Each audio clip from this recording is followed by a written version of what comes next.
Selamat pagi, selamat datang kembali di channel YouTube Seminari Tinggi Santo Paulus Ledalero.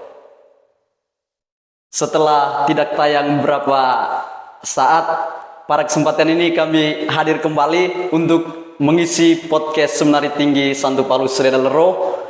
Dan pada kesempatan ini kita akan berbicara soal formasi di Ledalero.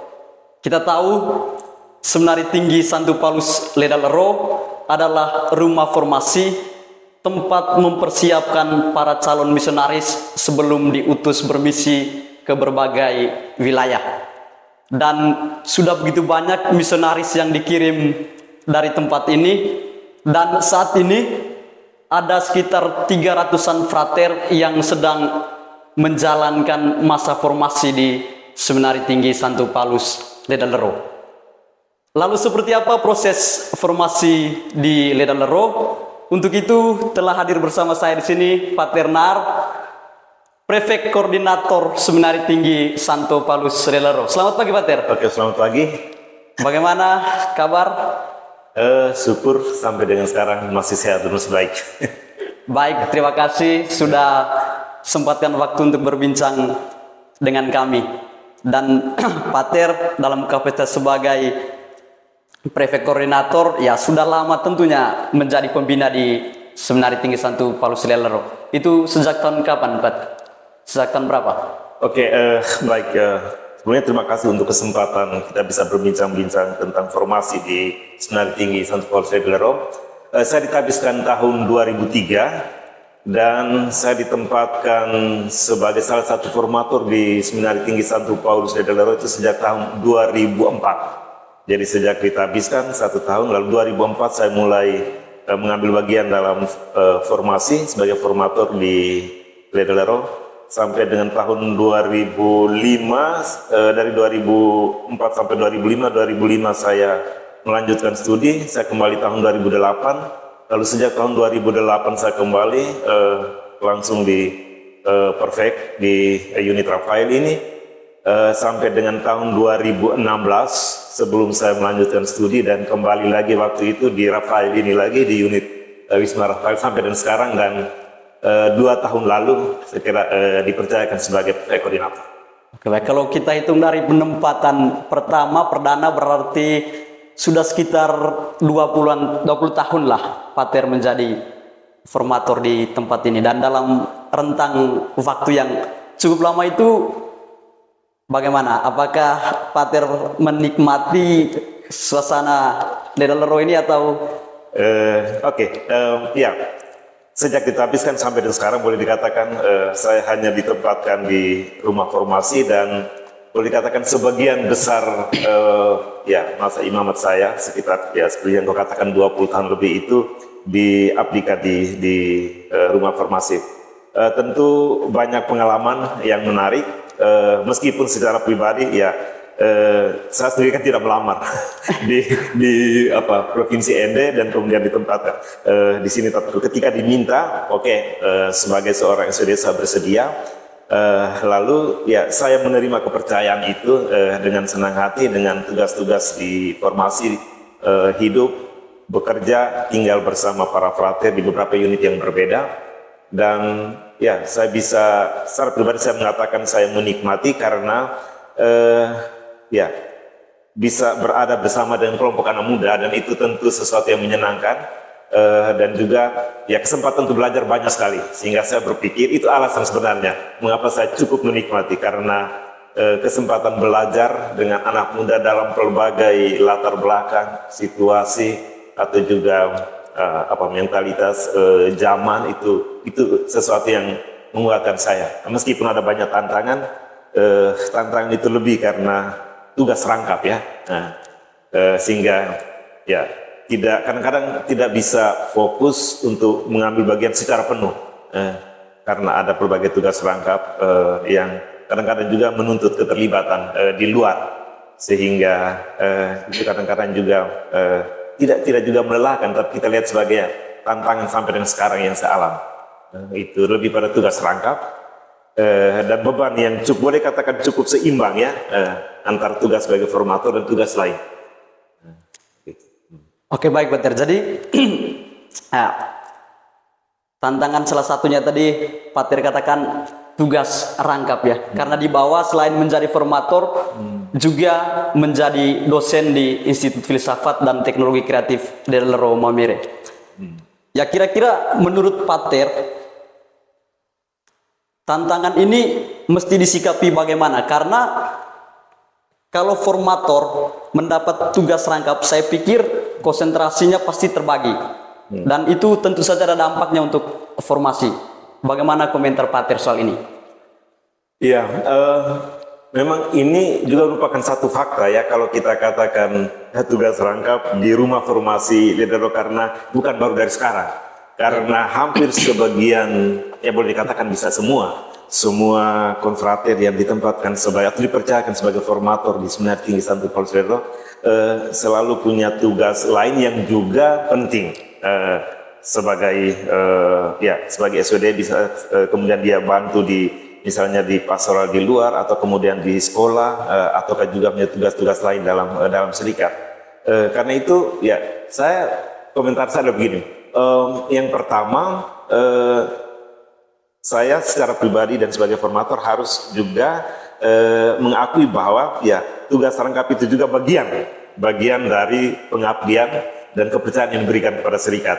Sehingga dengan demikian saya bisa ya mengamini bahwa karena ini juga tugas, maka ya harus menjadi satu bagian dalam pengabdian saya.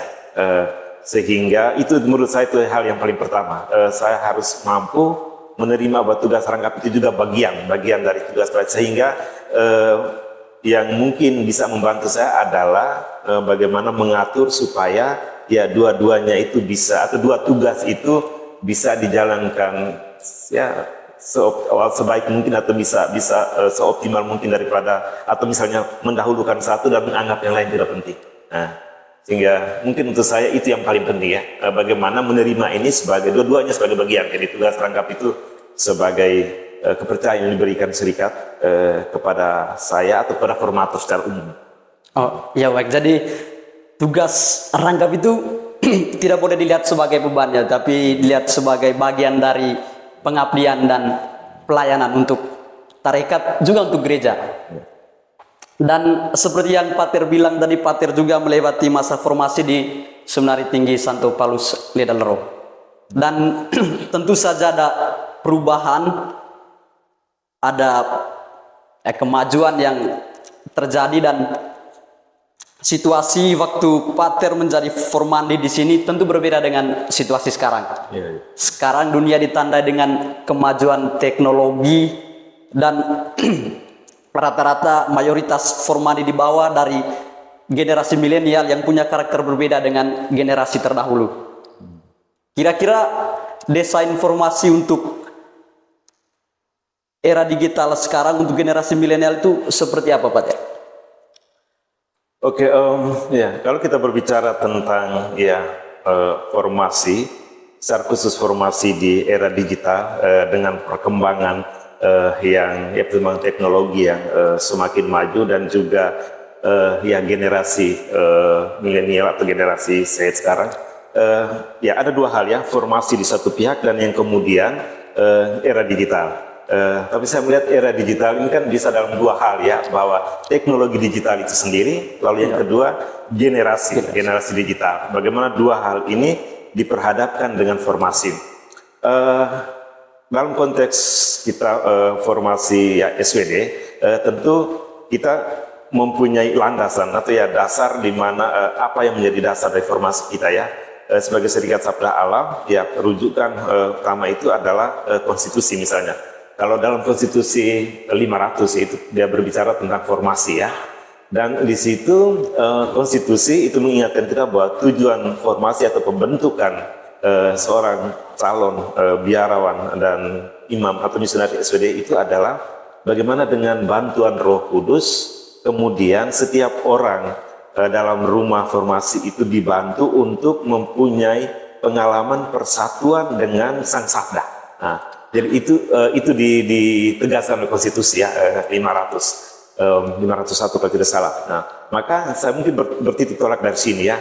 Kalau tujuan formasi kita itu adalah yang sekarang kita bisa sebut dengan keberakaran dalam Sang Sabda dengan bantuan Roh Kudus, maka ya Sang Sabda itu adalah Yesus ya. Maka bagaimana kita kalau bersatu dengan Yesus itu berarti kita mengidentifikasi diri dengan seluruh hidup, misi dan pelayanan Yesus.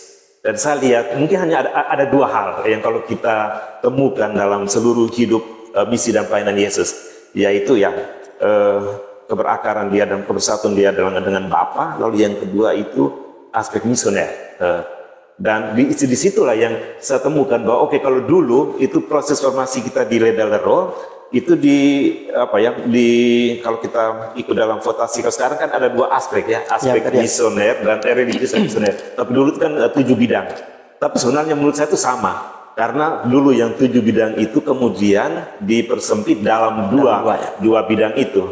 Karena bidang religius, aspek religius, kemudian aspek misioner. Dan persis inilah yang saya katakan tadi, kalau kita mau mendalami persatuan dengan Yesus ya, sebagai Sang Sabda yang merupakan juga kekhasan kita SWD, itu menurut saya dua aspek ini harus tetap sebagai prinsip, sebagai spiritualitas dasar, dia mesti tetap hidup, tetap bertahan, tetap aktual, juga termasuk di zaman era digital. Sekarang bagaimana misalnya model formasi macam mana misalnya kita di Ledalero berhadapan dengan tuntutan. Tadi saya katakan bahwa kalau kita bicara tentang era digital itu ya soal teknologi digital, dan kemudian yang kedua itu adalah generasi. Sekarang bagaimana formasi kita bisa didesain untuk tidak lari jauh dari apa yang menjadi prinsip dasar landasan kita, pola hidup Yesus, dan dua aspek tadi. Tapi bagaimana dua aspek ini kemudian kita sesuaikan dengan perkembangan zaman ya, di era digital. Kalau kita lihat sekarang era atau teknologi digital ini kan kemudian kita syukuri sebagai satu hal yang sangat positif, perkembangan dunia, dan membantu kita dalam banyak hal, dalam komunikasi, dalam relasi, tetapi juga menurut saya juga membantu kita dalam mengambil satu semacam satu sikap, apakah kita bisa melihat sejauh mana ini tidak hanya hal yang positif, tapi juga hal yang menantang kita untuk berakar dalam dua corak tadi, sebagai seorang misionaris yang mempunyai komitmen misi dan kemudian keberakaran dalam bidang religius. Sehingga menurut saya sekira beberapa kapitel tahun lalu ya, bagaimana kita mendalami tema tentang bagaimana kita hidup di era digital ya, sehingga SWD dituntut untuk menggunakan teknologi ini sebagai instrumen, sebagai sarana membantu kita dalam mengungkapkan dua identitas kita tadi, sebagai seorang misionaris dan juga sebagai seorang biarawan. Sehingga saya pikir ini menjadi poin yang penting ya, bagaimana era digital ini membantu kita untuk proses formasi kita juga harus didesain. Dan saya lihat itu misalnya dalam rencana strategi dan matriks kegiatan 3 tahun lalu atau kemudian 3 tahun ke depan, itu kita lihat temukan aspek bagaimana digital ini mendapat tempat ya, bagaimana penggunaan pemanfaatan teknologi sebagai satu sarana misi dan pewartaan. Ya terbukti bahwa kita sudah punya banyak platform atas nama seminari, dan seperti yang tempat-tempat yang di unit Rafael atau di unit misalnya Agustinus, tapi juga kemudian teman-teman setiap malam itu susun renungan harian, dan saya kira itu yang sebenarnya juga yang merupakan partisipasi kita, di mana era digital itu menjadi sarana atau instrumen bagi kita dalam pewartaan sabda, atau dalam mengungkapkan kekhasan kita dalam dua bidang tadi. Hanya mungkin satu hal lain yang menurut saya itu tantangan untuk kita bagaimana menggunakan atau terlibat dalam era digital ini untuk mengungkapkan identitas. Jangan sampai bisa saja kita tenggelam oleh karena apa yang orang sebut dengan kecanduan teknologi. Ya bisa saja itu mungkin kita harus waspadai.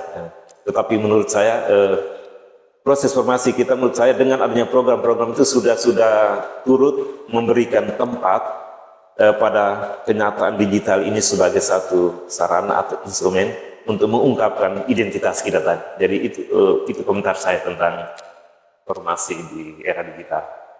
Oke, baik Pak Ter. Jadi ya kita mesti tetap berpegang teguh pada prinsip dasar dua aspek itu, yakni aspek religius dan misioner, sambil kita beradaptasi dengan situasi atau kemajuan yang ada. Tapi menarik tadi soal tantangan yang Pak Ter sampaikan. Ya, kemajuan teknologi atau keberadaan teknologi digital itu bisa menjadi sebuah tantangan, dan itu betul menurut saya karena dunia digital bisa membawa orang pada individualisme, Pak Ter. Dan hal ini didukung oleh rombongan Formandi dalam jumlah besar di Lilero. Ya, tentu saja itu patut disyukuri ya, karena kita masih punya begitu banyak Formandi dan ini suatu berkat. Tapi rombongan Formandi yang besar bisa jadi sebuah tantangan karena orang akan dengan mudah tenggelam dalam keramaian. Dan itu didukung dengan ya kemajuan teknologi digital yang bisa menjebak orang ke individualisme. Bagaimana Pak Ter menanggapi situasi ini? Iya, saya kira ini ya benar ya, satu ya tidak hanya satu tantangan, tapi sebagai boleh dikatakan sebenarnya satu realitas yang sudah mulai kita alami, berhadapan dengan ya jumlah Formandi yang besar, kemudian dengan ya dampak ya teknologi digital tadi, ya bisa saja ya sudah katakan orang bisa ya tenggelam dalam kesendirian di tengah komunitas yang besar. Ya. Saya setuju dengan hal ini. Saya melihat bahwa atau satu tantangan yang saya lihat dalam kaitan dengan formasi dengan digital ini, itu saya cenderung untuk melihat semacam ada loncatan dari apa yang disebut dari self ke selfie. Ya, itu dua kata yang sebenarnya sederhana tapi sangat kuat ya. Kalau kita memahami kata self itu dalam artian bagaimana seseorang memiliki satu ya otonomi tersendiri, dia memiliki kesanggupan untuk mengenal dan memahami diri secara internal karena kapasitas diri, kualitas diri, dan apa yang dia miliki dalam diri, kemudian dia menunjukkan nama ekspresi, oh inilah diri saya, ini adalah myself. Tetapi teknologi dengan tantangan yang ada dan dampaknya bisa membuat orang, tadi saya katakan, loncatan dari self ke selfie. Ya, kita tahu istilah selfie ini kan sangat akrab dengan dunia perkembangan teknologi ya, di mana dengan kecanggihan teknologi, misalnya orang ya cenderung dulu kan, atau ya beberapa waktu lalu itu kan gaya selfie itu kan sangat kuat, di mana orang kemana-mana orang bisa pakai tonsis untuk kemudian selfie. Tapi sebenarnya itu kalau kita merefleksikan sangat dalam, itu ada juga satu kecenderungan lain ya, ketika orang melakukan selfie, kemudian selfie ini juga dia bisa upload misalnya di medsos, dan itu kan sebagai satu ungkapan orang menarasikan dirinya. Tetapi narasi diri itu kan kemudian mungkin secara sadar atau juga tidak sadar, itu orang kemudian merasa bahwa dia apa yang tadi self yang ditentukan dirinya bisa saya ditentukan oleh orang lain. Ketika dia misalnya membuat status atau upload, dia akan harapkan supaya seberapa banyak like, seberapa banyak komen. Nah, dan disitulah orang merasa, dia merasa puas kalau banyak like atau komen terhadap postingannya, atau terhadap statusnya. Dan di situ menurut saya ada kecenderungan bahayanya adalah bahwa self tadi atau otonomi diri tadi itu bisa hilang dan dipengaruhi oleh sesuatu yang dari luar kan. Jadi dia merasa kuat, positif, baik kan. Saya punya komen banyak sekali. Saya punya status ini di viewer oleh berapa orang, subscriber banyak orang. Jadi itu menurut saya mungkin satu semacam tantangan juga ya, loncatan dari self ke selfie. Jadi apa yang sebenarnya penemuan dari dalam diri dan merupakan kekayaan bisa saja kemudian itu terlempar keluar, bersifat heteronom, dan kemudian bergantung pada sesuatu yang lain di luar diri. Takutnya adalah bahwa ya bisa saja identitas diri, kepercayaan diri kadang-kadang ditentukan tadi seberapa banyak orang melihat postingan saya, seberapa banyak orang like, komen, atau subscribe. Jadi menurut saya bisa saja apa yang saya katakan tadi, loncatan dari self ke selfie, dan disitulah orang bisa teralienasi menurut saya ya, karena ya teknologi dan apa yang dihidupi dalam era teknologi bisa saja membuat orang teralienasi, dan disitulah mungkin kalau dalam konteks kita di formasi, dalam hal apa misalnya? Tadi kan bisa saja karena ketika orang punya perhatian atau punya apa yang dikatakan dengan orang bilang kecanduan digital, ya orang-orang lebih banyak dengan smartphone-nya apa segala macam dan dunianya, lewat browsing, lewat menikmati informasi apa saja, kemudian kadang-kadang ya lupa bahwa ada kegiatan lain atau ada kegiatan di luar. Jadi itu juga menurut saya ya bentuk dari tantangan dan juga ya, kenyataan yang sudah kita bisa temukan ya. Saya ambil beberapa contoh dalam konteks kita di Ledalero ya. Ya. Ada momen di mana ya kegiatan, ya misalnya dulu kan setelah makan kan orang menikmati, bisa juga main kartu, bisa juga nonton TV bersama. Ya sekarang habis makan keluar dari kamar makan ya kan hilang. Ya, orang semua di kamar. Ya. Jadi dan pasti di kamar ya satu hal yang mungkin ya itu kan adalah bagaimana smartphone di dunia teknologi kan bisa membantu dia. Mungkin benar dalam banyak hal dia bisa buat apa saja secara positif. Tetapi secara tidak sadar kadang-kadang ya momen-momen kebersamaan dan komunitas juga sudah mulai hilang. Dan sekarang kan misalnya satu pertanyaan ya, TV di tiap unit kan tidak laku lagi. Ruang baca di tiap unit tidak ada karena orang bisa mengakses secara sangat gampang, cepat, bahkan lebih leluasa sesuai dengan yang dia nikmati. Sehingga mungkin di sinilah tadi menurut saya ya ada tantangan besar ketika menurut saya ketika ada apa yang disebut dengan ya overload teknologi ya, itu ya semacam ya kecanduan sehingga orang merasa sulit sekali untuk melepaskan diri dan itu dampak yang lain adalah waktu untuk diri itu semakin kurang ya dan disitulah menurut saya satu instrumen atau cara untuk orang bisa menemukan otentitas diri itu kan juga mesti lebih banyak waktu untuk diri. Mungkin itu saja komentar saya.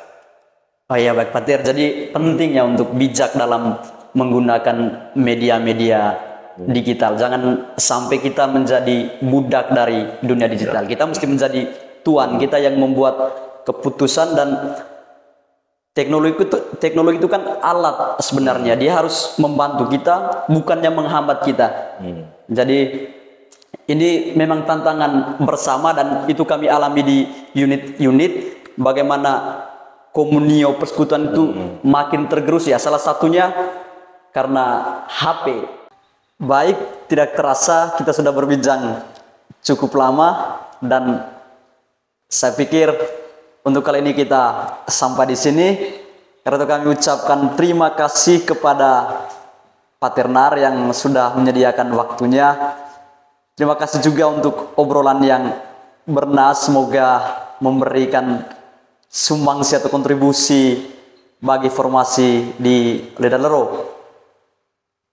Kita harap semoga Seminari Tinggi Santo Paulus Ledalero terus bertumbuh menjadi rumah formasi yang lebih baik dari waktu ke waktu dan mampu menghasilkan para misionaris yang unggul dan berkualitas. Sekali lagi, terima kasih. Dan jangan lupa untuk like, komen, dan share video ini. Terima kasih.